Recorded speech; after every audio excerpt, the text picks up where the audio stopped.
High-rising peaks and low-growing brush. That's the dominant look of the landscape around Leadore, Idaho. The wild still has its way here, and that's what makes research so appealing.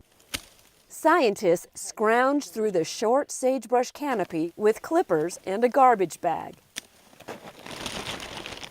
For pygmy rabbits, we're going to have a much better idea on what is good habitat and how they see the habitat, which will help us, for example, for planning restoration for areas after fires in sagebrush. This is old school research, a ground crew collecting samples by hand.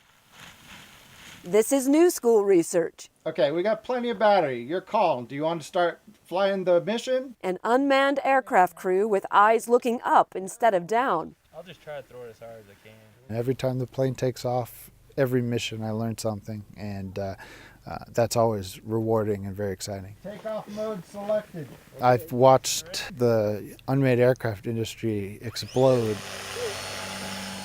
in just the time that I've been involved with it. Go, go, go! There's certainly a lot of question and a lot of intrigue, and it's exciting. This crew comes from Florida. I'm just getting airspeed. They're here to help the University of Idaho's pygmy rabbit research team.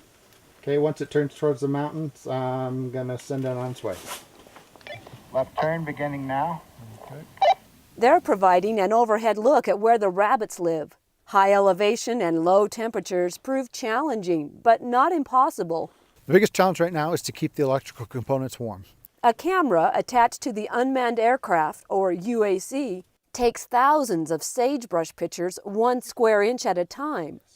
Then the images are stitched together like a quilt. At a cost of about $17,000 just to build the UAC, the expense of crisscrossing the desert unmanned is great. But the plus side here, it's unmanned. The machine is the only thing in the air, no people. The number one source of mortality for wildlife biologists doing field work is while conducting low-altitude aerial surveys from manned aircraft.